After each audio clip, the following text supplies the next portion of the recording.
started having this random problem with the IS last night.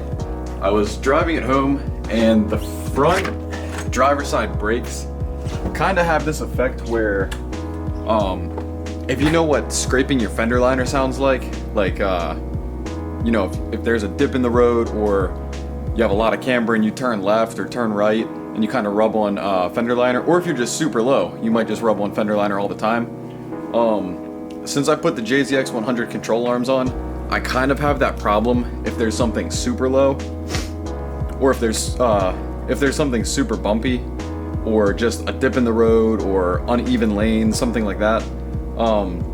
But yeah, when I was coming home last night, you could, I want to say anywhere from 10 to 20 miles an hour, or even under. If you brake lightly, it's an exact replica of the exact sound I hear if I hit a bump. I was purposely hitting small bumps in the road last night just to compare the two sounds, and it's exactly that. Like, if you step on the brakes just a little bit, it has that same like sound. It's not like, it doesn't really sound like the rotor. It doesn't sound like metal on metal. I mean, I got home, checked the wheel, checked the brakes, checked everything in the dark. I didn't take anything off. That's what I'm about to do now. But I mean, pads still look good. I'm thinking it might be that little wear indicator or something, or maybe the slider pins that's kind of like allowing the caliper to move back and forth.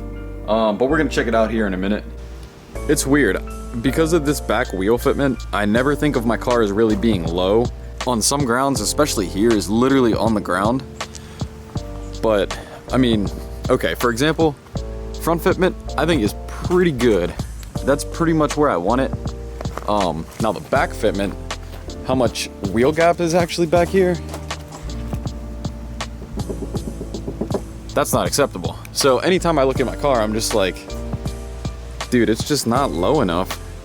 So I'll probably be tackling that in a couple days. But every time I come out here, I'm like, dude, for some reason it just kind of looks lower. So the first thing I obviously have to do is remove my side skirts, which, you know, kind of sucks that it's only held in by one bolt here, one bolt in the back. I kind of at least want to double or triple it on both sides, because as you can see there, it kind of likes to shift out of there a little bit. So yeah, let me go ahead, grab that side off, pull the side skirt off.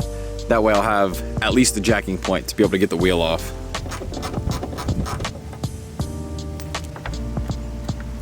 Like I said, it's not my favorite thing how I have it on here. It actually turned out to be one of those, like, kind of want to mock it up to see how I would like the fitment. I'm just making excuses at this point. It's been on here long enough that I just need to find a way to secure it. Actually, you know what? I'm lying to you. I really do want different side skirts. These are really cool, but I feel like the fitment just, I'm not happy with. So I'll probably be in the market for some new side skirts here pretty soon, but let me take this off.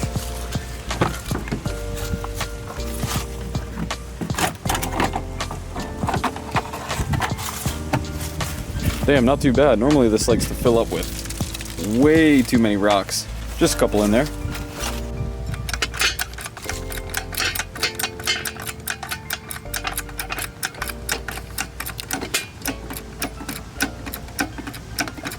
I'm not gonna lie, this is a super cheap jack I got from Harbor Freight years and years and years ago, and it is just about the only jack that fits under, or has fit under, any single one of my cars.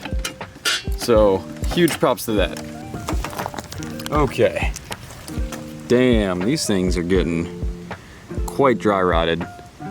I'm gonna need tires. I am probably gonna order tires tonight, which will be kind of good, because these aren't super hateful, but they are like 2 sizes bigger, I think. Let's see, what are these? 265 35s. I got 245s up front. Yeah, damn.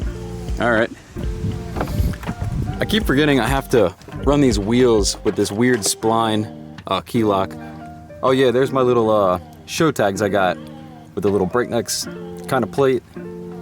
I accidentally left my gun at the shop.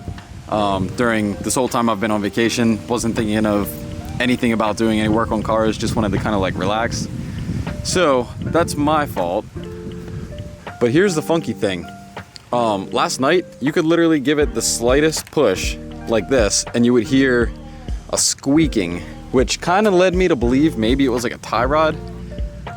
But the thing is, I just replaced all that stuff like I don't know, under 1,000 miles ago.